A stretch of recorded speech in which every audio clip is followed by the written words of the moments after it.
think we're live. We're live. Hey! Yeah, so we're going to get together and do a Scotch whiskey review of Springbank 15-year-old single malt Scotch whiskey. Comes courtesy of Keith, who sent us all wonderful packages. So yeah, this is on each of our streams. So anyways, Dan from FLX. Sean from Nerd Sense. Kyle No Hype Beer Reviews. And Keith, the sender of said liquid. Keith, great beer tuber, even better person. 93 Lumber, spelled out. Spelled out. Thank you. Keith, you are allowed to speak. I just wanted to hype you up from No Hype. That's a lot of hype then. That's a lot of hype. All right. Really quick, I guess I'll get this out of the way. We're going to try the scoring system today.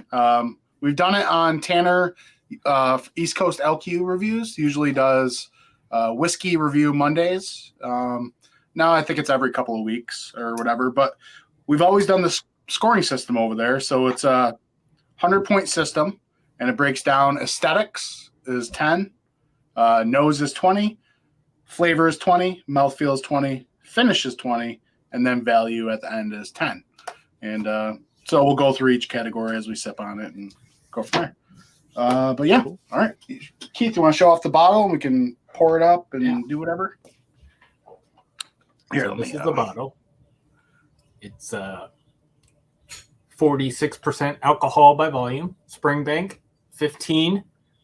Campbelltown single malt Scotch whiskey. Let me see if I can see the.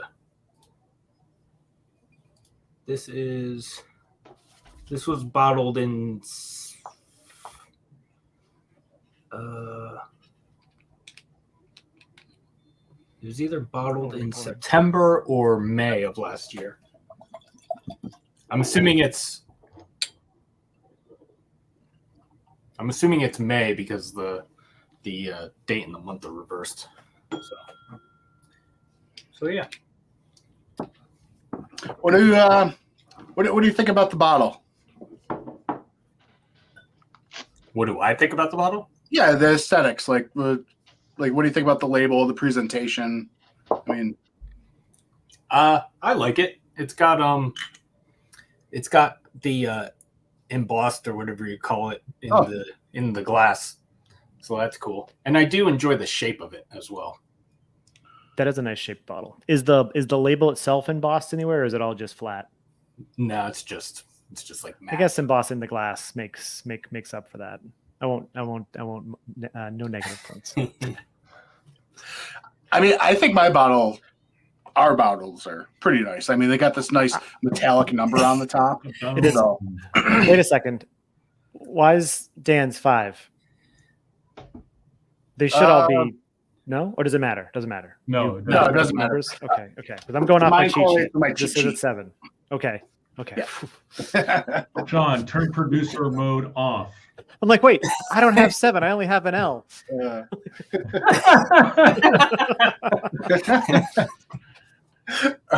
All right. I poured mine, kind of let it sit or whatever. I mean, the color of it, pretty nice, dark brown, right? Yeah. When I hold mine up to the light, it looks closer to what you guys have. Well, I guess it doesn't seem too far off on camera. I'm not even looking at my screen. I'm just like, yeah. Trying to see how much legs are on the. Yeah, you kind of get like the little oil slick there. Oh yeah, 100%. Yeah. It looks good. It definitely looks good. Pretty clear legs. They're not like too like tinted brown or anything. They're pretty clear looking now. Yeah. Do you guys judge, like if you're at a store looking at whiskey or whatever, do you ever judge it based on the color? Like if it's really light, do you get kind of worried or? Oh, that's interesting. I haven't had that thought, but I think I do subconsciously think darker equals better. Yeah. You don't really see that much. When I think of lighter colored whiskeys, I more think of like Doors. like because that's like a yellowish looking whiskey, and that's like relatively cheap. It's what my mom used to drink. So Right. like that's then I think like so I guess yeah, probably because of that. Like that's my stereotypical like, oh, if it looks like Doors, it's probably crap. I tend to not really think about it unless it's usually if I'm just like looking at stuff and like I see like a sherry cask finished one or some sort of cask finished one, depending on what the cask is, like the color of it I'll pay more attention to it or whatever. I don't know how to say what I'm trying to say. But yeah, if I'm just looking at normal bourbon and stuff, I usually don't. See, for me, I don't know if it's this true or not. I could be totally making this up in my mind. But if I see a lighter colored whiskey, I also like think I was like, that's a younger whiskey. Like it hasn't. Yeah. You know what I mean? Yeah. But yeah, I don't know. That's just me. If you guys had 1 through 10 aesthetics, overall presentation. So we say it now, or do we? You can just write it down as we go. Okay. Just think. And Keith, one more label question. What's on the back? Is it like is it just like the government warnings, or is it like a there's some wording actually about a it? little there's a little thing on it. I will read it. But yeah. Okay. This is just Cool. imported. It says Springbank single malt whiskey is free of artificial coloring. Also, it is not chill filtered.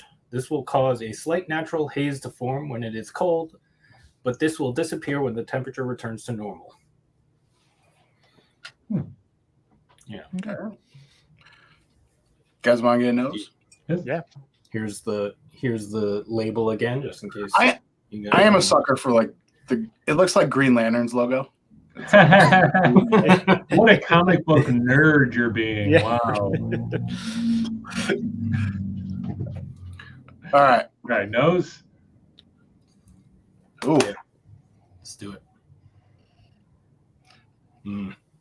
So to be perfectly transparent, as I've gotten into bourbon over the last year, I've not done any like scotches.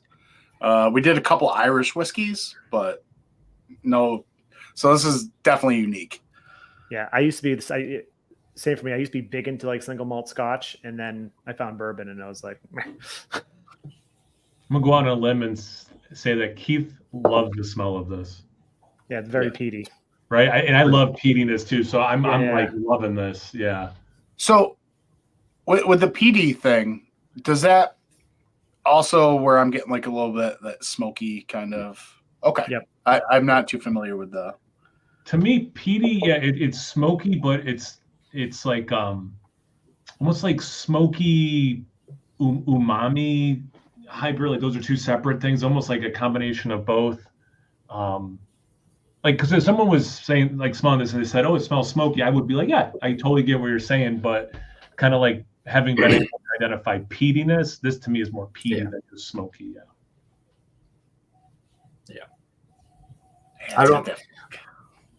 You know, like Yeah, it's got like that smokiness is kind of. I mean, peat is moss, so like in my head, I'm just like, oh, it smells like. It doesn't smell like wood burning. It smells like a more like a moss or like a vegetation kind of smell. Like a walk through a damp forest. Yeah, I love that Tanner commented. Technically earthy, like it's this. Oh, yeah. To me, it hits the culinary thing, and then like I love the walk in the woods. It's not ashy, it's not new smoke, but it's almost like a Venn diagram or something. I don't know. Smoke is an overlapping part of peatiness for me, for sure. Oh, that's interesting. I had no idea that's how they. Oh, very cool. Yeah. Science behind it. There's definitely a note of like caramel. Probably, Yeah. I was gonna say molasses, but more caramel than molasses. I agree with that. Little citrus, little zesty thing. Oh yeah, definitely. Could you pinpoint the citrus? To me, it's generically citrusy. Like I couldn't go all in on orange or lemon. I would say generic. Okay. I'd say like citrus zest, like the zestiness of the It's It a is little bit Generic, but like I think it leans just a touch lime, just a touch for me. But The only thing like of the citrus that comes to mind, I would say grapefruit would be the least of the big four. So I'm not like against the lime thing. Yeah, that's interesting. I could see lime, like a really like underripe lime or something. Or underripe? Overripe? I don't know my limes. Or like a smoked lime. Apparently, I'm really hungry because all my thoughts are going culinary. We just watched the new season of The Bears. My mind's all like hyper food stuff. Yeah. without getting off on a tangent, I haven't started that yet, but I'm eager. So No spoilers from me. We just finished episode 5, so we have 3 more episodes left. Nice. Also, the one thing about Springbank that I have thoroughly enjoyed since I first had it is, and I don't always get it in all of the ones I've had, or the few that I've had, but there is a little bit of a brininess in it. Oh, interesting. A little minerality thing. How about wood? How much wood is anyone getting? Lots, actually. I'm getting a moderate amount. Yeah. It's funny. Sometimes I'm just like the biggest things, I just like go right past them because I'm trying to like pick out like the more intricate pieces of it. And then I'm just like, oh yeah, it really smells like this thing. Yeah, it's like wood and peat are the two biggest components. I'm getting like the wood is more so like if you're like shopping at like an antique store or something and you find like an old dresser and you open up the drawers and you get that waft of, you know what I mean? Like, I like because that. it doesn't, it's not fresh to me. It smells kind of like dusty and kind of, Musty, but not in an off way. Musty. Yeah. Yeah. That's a good one. I like that, Dan. That's good. And yet not in a mothball way. Like definitely the wood. Yeah, really good descriptor. maybe a little brown sugar, but not as much as like a bourbon or whatever. But like there's an apparent sweetness. I can't pinpoint if it. There is. My mind also had gone to caramel, but which I think Sean said. But the brown sugar I wouldn't have thought. But now you say it, I totally do get it. This smells like the more I'm getting into it, the more layers are getting peeled for me, and it just smells really unique. And it's just my mind is turning. What is the flavor going to be like? You know what I mean? So the last whiff I had, to your point, that's something I didn't get at all, is like wood cooked pizza, the crust where it gets a little bit blackened.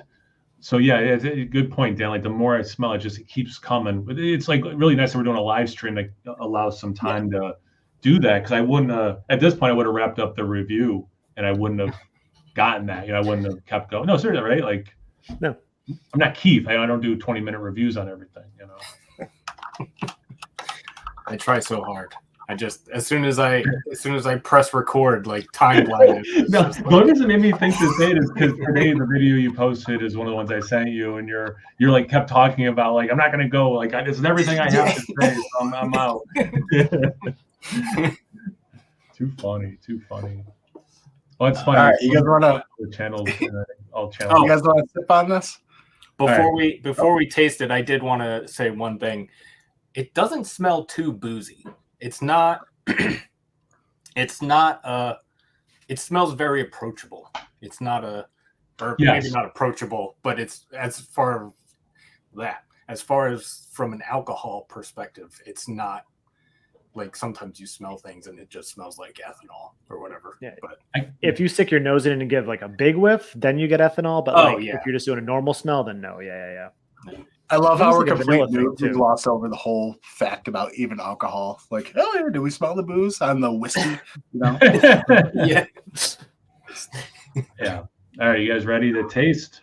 Yes. All right. Cheers again. Cheers, you're a madman. Thank you. Wrong way, Sean. Close enough. Every time. We'll get it.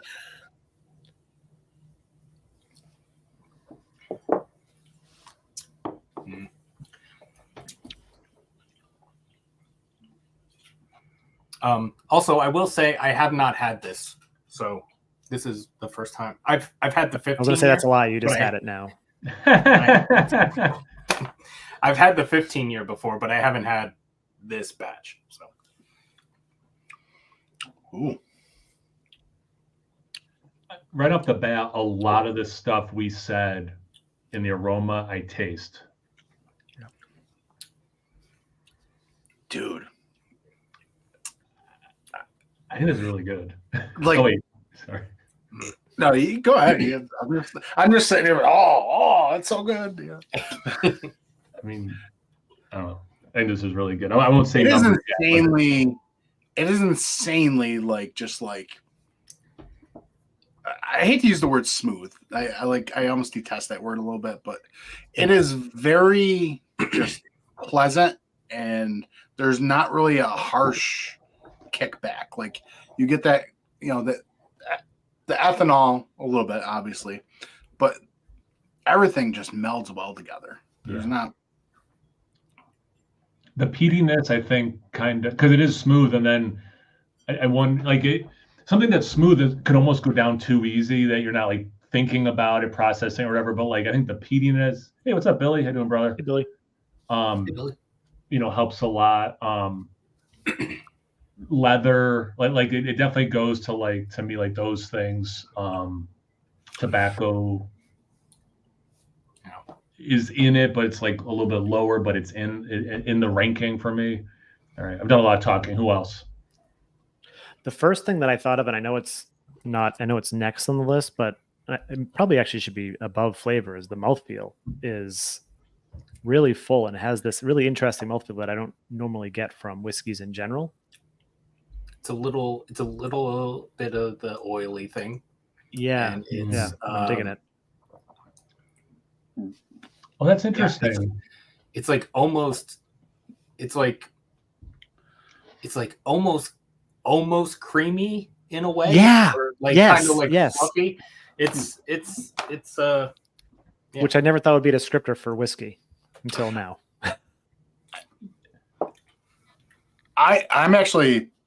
I'm kind of shocked that the mouthfeel is what it is for the proof. Generally, you get like a 92 proof bourbon, or something like that. Like you get ones with nice mouthfeel, but you got to go cask strength if you want that nice kind of luxurious oily thing. Most of the time, not all the time, but most of the time, and you achieve that with this. Yeah, this is good. Are you guys getting any like grape or cherry notes? Oh, interesting. I could see like a dark cherry for sure. Like a cocktail right, cherry? Right across the mid, not the right across Marciano, the mid but palate. Yeah. What I like the way it kind of I know, and again, I guess I'm going out of order, but I guess it's all flavor, right? Is when you don't take a sip for a while, it leaves this like the ashiness, and Kyle said tobacco, like kind of just lingering there. It's like a woody ash, and it's like a really pleasant sort of aftertaste. Yeah, it does. Yeah, it absolutely has a really nice aftertaste. Wow. Yeah, I think I get more grape than cherry. Okay, I'm team grape over cherry myself, and like to me, it's more of a it doesn't taste like white wine, but like my mind goes grapey white wine. Not to make it beer stuff, but kind of Nelson-y. Yeah, I run into that too with like obviously barrel aged stuff, because in my mind I always think of like tannins and stuff in wine, and so when I taste them in other things, I'm like, oh, this has like a wine character, when really it's just oak tannins. But this is but yeah, there is like a grapey kind of. Yeah, Nelson is a good example.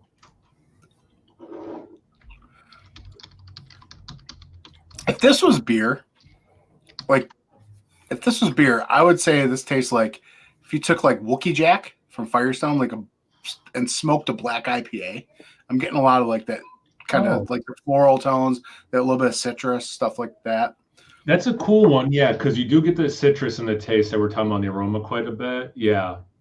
Oh, I like that, Dan. Yeah. And Like, there's almost a slight baker's chocolate thing with this too. Just a touch, but it's there. But I think for me, the most dominant components are the spicy floral notes with the like a wood laden just char, and then you get that umami thing that you were talking about with the peat. Man, this is wild. Like I see why. Yeah, I definitely see why Keith would be down with this. Yeah, it's making me sweat, or the heat of the house right now. Oh man, this is a treat. I was gonna say something. What was I gonna say? I don't know. Oh, I was gonna say that I was getting a little bit of that brininess in the aroma, but I'm not getting much, or I'm getting less of it in the taste. Yeah, I don't get much brine characteristic. It's more in I was getting a little vanilla in the nose too, which I don't get too much here as much. It's one of the reasons when I do give my nose score, lack of vanilla was a factor. Yes. So wait, you just did a 0? Yeah, exactly. Yeah, exactly. So I'm sorry, Sean, you got more vanilla in the nose than the taste. I did. And I didn't start getting the vanilla until the very end. And I was like, give it a whiff like this, like a little far away from your nose. That's where I get vanilla.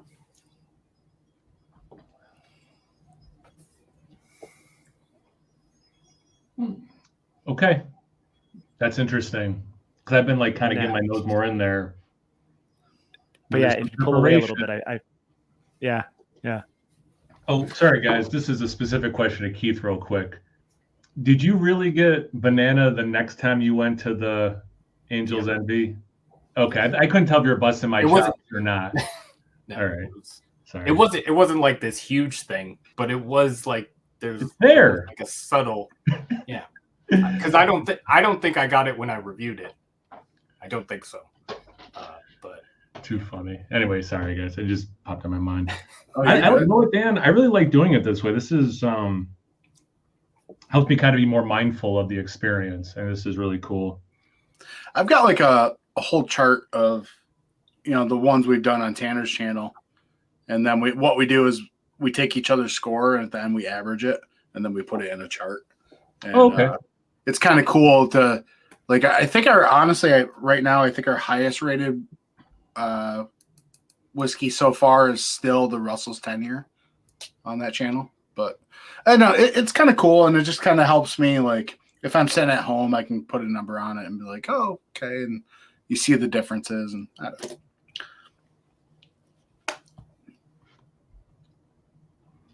Have you guys had this one Billy's talking about? Yesterday, I just finished my bottle of Stag Junior Batch 15 131 proof. No. Stag Junior. So, Billy, how was it to ride a unicorn that farts glitter? Okay. Yeah. One of those. Yeah. I've heard Stag Junior is amazing, but it's very hard to come by. I've heard it's really good, but yeah, I don't think I've ever had it. Yeah, I mean, overall, like the flavor and everything, I'm really on board. This is so unique. And here's the thing, you know what's going to happen? I'm going to go to the liquor store and I'm going to be like, oh, I'm going to look for a single malt whiskey, and I'm going to get it, and it's not going to be as good because this one's like 15-year and everything, and it's like, I'll be let down. That's sort of what I'm thinking. I'm like, I haven't had a regular like single malt Scotch in forever. This makes me want to get back into it, but exactly what you said, Dan. You're going to be chasing the dragon, and you're not going to be able to find something that's up to snuff with this. How are you guys feeling about that mouthfeel overall? Just pretty full. I love it. Yeah, very impressive. I'm in love with it. Yes, it's probably my highest score. Finish. Things we should consider. Am I on the mark? the lingering flavor, but also like the length that it's there, or like what's some stuff I should be looking for finish? So really finish is, like I said, the length that it sticks around, the overall flavors, how long does it, and then you kind of wrap up your flavor and mouthfeel into the finish. There's just the overall experience after you've had it. You're sitting there for a few minutes, because, and then the other aspect about finish too is like, how many times have you had something that's like a bourbon or something? It's really good on the front, and then you get to the finish and there's kind of that kind of like astringent or burn back end, not so pleasant. Yeah, this does not go like sideways. The first thing I think of when I think about bad finish, white label Jim Beam. Okay. Bad finish. Okay. Is the flavor bad, or is it one of those like you get flavor up front and then it just goes away? For me, the flavor is very much up front, and then the back end is just turned just like drying oak, just like kind of sour burn harshness. So, oh man, I can already tell this one's scoring high. I have high numbers. I'll put it that way. Trying to think. Value is my hardest one right now. That's the only one I don't have a number for yet. Okay, Keith. So this is where value comes into play. Yeah. You acquired this. Yeah, I didn't pay for it, and I wasn't told how much it was. I happened to get 2 bottles, and I know that one was cheaper than the other. So, 15 MSRP. But so it looks like we're looking around.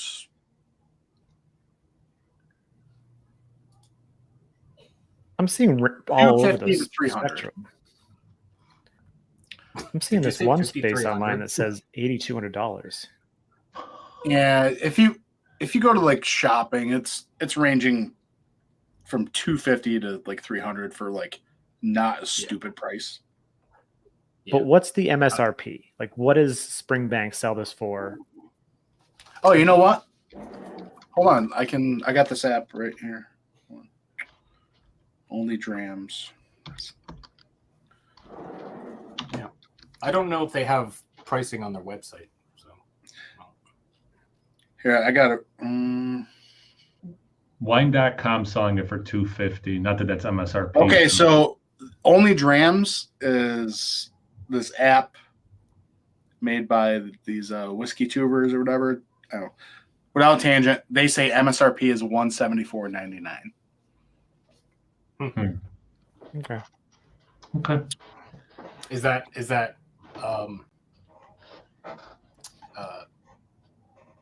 for $750 US dollar? Secondary is $250. That's US dollar? Yes.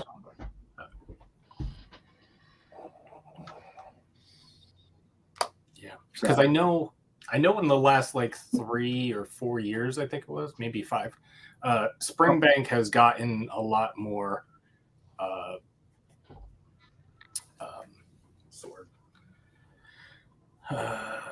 desirable to people. So I know some of the stuff is actually, I think a lot of Campbelltown stuff is because it's not because I think there's only like 3 distilleries there. So okay, so on the website for Springbank, it says 72 sterling, which in the United States that's 91. And that's on the Springbank website. Wait, what was that again? I was adding my scores. Springbank on their website, because I have it ready, because after we're done, I want to go over what they say their numbers are. Is 72 pounds sterling. And what's that And in if you- US dollars? And if you equivalent that to US, according to Google, it's $91.08. Okay. So there may be the import cost, right, that goes into it. I think we'd be safe to say you're looking at close to 200, if not more. Yeah. On a shelf in the U.S. Yeah. From what I'm seeing on Google. Yeah. See, that's the thing about whiskey. It's like they can price it whatever they want, depending on the store. You know what I mean? It's crazy to me. Like there's no standard. Yeah, there's when Buffalo Trace pops up, like some stores will have it for $30 and then others will have it for like 50 or more. And it's like, I know it doesn't cost this much. I know, because What's worse is when they make you buy another bottle to even be able to purchase the bottle you want to purchase. Yeah. Yeah. It's so sketch. I hate that. Right, Should we talk numbers or what we got? Yeah. I'm gonna do more edition. Yeah. Go ahead. Or do we go number by number or just what we give it as a total or? I'll tell you what. If to make things not as long or whatever, if like we can start with Sean. Sean can just go through each number and then give your total. And then if you want to say anything in between about why you gave it a score, we can during or after, whatever. We can kind of compare numbers and because that is the thing where Tanner and Bumpy made a good case, and I'm like, you know what, I am getting that. I'm gonna change my number, by 1 or 2, whatever. Oh, I like it. Yeah. Okay. All right, Sean, fire it away. Cool. So for aesthetics, 7, nose 16, flavor 15, mouthfeel 20, finish 15, value 5, total 78. Who's next? Or do you want to debate me on I that? didn't know I was going to have to do the math. Wait, can you say those numbers again? I only caught the last couple because I was doing my thing. Yeah. Aesthetic 7, nose 16, flavor 15, mouthfeel 20, finish 15, value 5. We were kind of close. I was not. I think I think being this is why I do not do scores on my channel. As I've said before, being a teacher, hearing this being in the 70s is shocking. But like I understand that you guys both really like this, even though you're saying that your numbers are close in the 70s. So just be prepared that we do have very different numbers. Oh, that's great. So aesthetic, we weren't too far off aesthetic. 8, it's like the bottle is classy or classic, a little bit boring because of it. So not a perfect score. The nose, but again, I love peatiness, so I went 18, but it's like that's something I really gravitate towards. Flavor, same thing. A little bit of vanilla, but also with everything else going on, I don't think too much vanilla would have been appropriate. I think it would have taken me out of it somewhat, but I wanted a little bit there. And honestly, a little bit more wood. You guys got more wood than I did. Mouthfeel, I agree, 20 out of 20. I don't think I've ever had a better mouthfeel on a whiskey like this before. So to me, that's is amazing. The finish, 19, value. I really struggle with this. The money thing is tough. I did an 8 out of 10, so it gives me a 91 overall. But again, like in my teacher brain, this is like in New York State, 85 to 100 is considered mastery. Like you've mastered a subject. To me, this is a master beverage. So again, just where I'm coming from. Yep. Fair. Keith. You. Or Dan, or do we end with the person who sent them, or What's that? Do we end with the person who sent them, or do we end with the person hosting? Who wants to go next? Whatever you'd like to do. Keith, up to you, brother. I was super self-conscious about this because like I really like this, so I think I was just thinking about it too much. But aesthetics, I gave it a 7. It is a little boring. I love the bottle, but like the label is basic and basically all their bottles are this kind of layout. So nose, I gave an 18 because it smelled good. Taste, I gave a 19 because I enjoyed it slightly better than the nose. So Interesting. Mouthfeel 20 because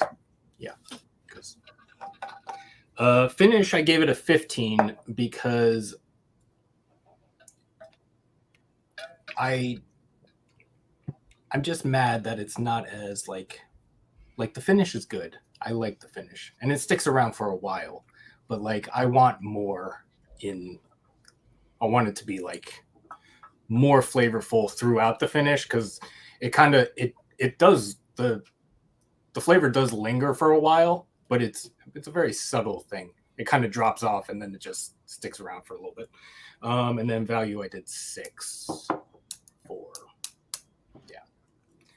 So what's your total? 85. Okay. Which I feel weird about because, like Kyle was saying, grading. So I'm thinking about the individual numbers, and then when I add it up, I'm like, I want this number to be bigger than that. Yeah. But I think you gotta look at I'll go over my numbers, but you gotta look at what portions of that bring it down. Yeah. You know what I mean? Okay, so for my aesthetics, I give it a 6. I like the color of the label, but like Keith said, it's kind of boring. It's not I wish the label had some nice embossing or had some here's the 10-year. It's the same thing. Yeah. But the color of the whiskey is great. So I mean, I factor that in too. I wasn't even thinking about that. I assume nose, meant the look of it. Yeah. Sorry, go ahead. I gave it a 16. Because for me, I'm not usually at peanut, so there's this funk that I was like kind of taken back by. But the more I did it, it's still out of 20, 10 is average, right? It's the median. So I think it's above average, actually a little bit more than that, closer to a really good nose. Flavor, I liked it a little bit better, so I gave that a 17. Mouthfeel, I gave it a 17. I only gave it a 17 because I'm kind of a cask whore. I've been drinking a lot of cask strength stuff, so it's I'm used to a really full mouthfeel. But for the product and the ABV, it's still really good. So I think it's a good 17. Finish, again with the 17. It lingered. It provided everything I've gotten on the palate and nose, and just kept on carrying. Value, here's where it went down for me. I gave it a 6 because on the website, if I paid $91, I'd be okay with that. $200, Mm-hmm. I'm like, can I get something comparable for half the cost? I don't know. But just to me, $200 is a lot for a bottle in general. So the value of everything I'm getting, I don't know. So that leaves me with a total of 79. So my nose, flavor, and mouthfeel and finish are pretty high up there. What brought it down, my overall score, was really the value for what I'm getting and kind of just the aesthetics overall. So that's why I'm the whiskey's not bad. It's a really good whiskey. And if you look at your scores, it's just, I don't know. All right, I'm going to average it out, see what we averaged out. Yep.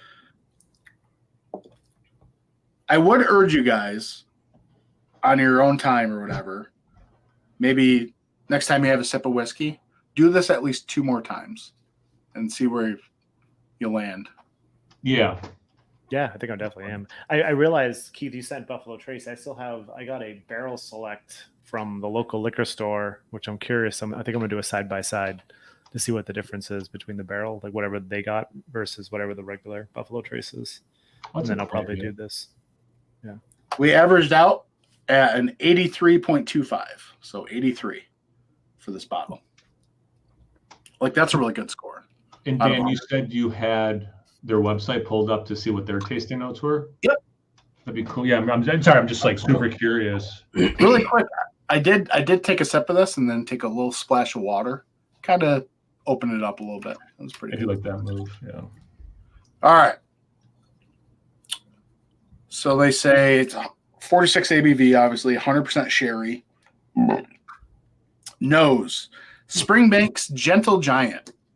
This dram is big and bold with notes of cured meat, barbecued beef jerky, clove, mint, iodine, oxo cube, and tinned prunes, all evident from the Olorso cask maturation, while lobster creoles hint at Springbank's characteristic maritime influence. The palate, they say, the peaty character is now evident with the sooty kiln smoke and tobacco leaves prominent in this viscous tipple alongside prunes, walnuts, figs, demerara sugar, cocoa powder, and smoked meats. The finish grows and develops with notes of soot, leather, and walnuts prominent before easing off like an ebbing tide over one of Kintyre's pebbled beaches. Tasting notes are crazy. Like, could you imagine like saying that to somebody like, "Here, try this. It tastes like Yeah. this," and they're gonna be like, "Yeah, Yeah. sure. Let me get right on that." Iodine, right? Like, Yeah, really so get there's in like there. prunes, walnuts, figs, sugar, cocoa powder, and smoked meats. I mean, some of this, like, some of it we said, talking about, well, tobacco, but it was like dead on. But like, when you said cocoa powder, but like smoked meats, yeah, like we talked about smokiness and stuff. So like that's the same thing. In an infinite number of universes, I never would have said iodine as a descriptor about anything ever. I don't know what iodine. Like I know what iodine is, but I couldn't tell you what it. Yeah. Anyway, so that's an interesting one. The way they're describing Canned this, prunes, was that one? Canned prunes? uh, Oh, sorry. tinned. Yeah. Because my mind did go canned prunes, not so much tinned prunes. Is it in prune? Nah, the prune thing, I don't get. No. But the nuttiness of walnut, that's interesting. I can see the clove now that I'm tasting it. Yeah. Yeah. And those baking Yeah. spices are pretty common descriptors, in my opinion, of whiskeys and bourbons. They're going all in on the smoked meat stuff. They That and really the were barbecue like, beef jerky. if you like smoked meats, we got the whiskey for Like- you. I'm just waiting to walk down the shelf one day and I'm gonna see like a Jack Link's collaboration with Springbank. The marinade is this because it's all you need. It's that smoked meaty. Those would be some expensive Jack Links, though. Definitely. Yeah, this has been fun. Definitely. That's awesome, man. Keith, thank you for sharing. I can't wait to Yeah, man. Yeah, thanks. reciprocate. I just got in some bottles from Amazon, so Oh. You can order whiskey on Amazon? Oh, no, these like things. These little the bottles. sampler bottles. Oh. Because I was like, if I wait till I drink all these, Keith won't get a package for like 2 months. Yeah, they're not a bad price. I got some on Amazon too, and it's Yeah. cool. What would you use for this? Is it just like a metallic marker? Yeah. Or a paint marker? Yeah, it's a metallic Sharpie. Okay. Nice. That'll be easy. All right. You guys got anything more about the whiskey, or are we good? Or I do need to get going, so it's just Okay. good for me. But yeah, I mean, I don't want to end the whole thing, but nope. This All is right. fun. Guys got shout outs or anything? shout out to Keith for sending it to everyone Yes. one more time. Keith at 93 Lumber, spelled out. 93 On the Lumber YouTubes. on the YouTube. On YouTube. And Instagram if you want. I don't post anything there, but it exists. If you know, you type Hello Kitty to him. Once you're done doing that, make sure you check out Dan and to a lesser extent Mike on FLX's channel. FLX, it's a region of New York State where none of us live because of that weirdo. I don't want to give too much away where we live. And Sean lives in an undisclosed bunker in the continental North American region. At Nerd Sense, one It's word. under Treehouse. It's It's by one of the treehouse locations. Nerd Sense spelled out as one word. Nerd Sense on everything. Because you're on Threads now too, right? I joined it, but I don't know. do Threads. do my Oh, posts go Threads to is the Threads? Yeah. best. It's like Instagram but worse. It's like really awesome to use. Big fan of Threads. I post it almost daily there. And once you're done checking out all these guys, I'm Joe from the Beer Patrol out of Buffalo, New York. Bye, guys. See ya. See ya, folks. Into your hearts. Cheers. Cheers. Cheers, guys.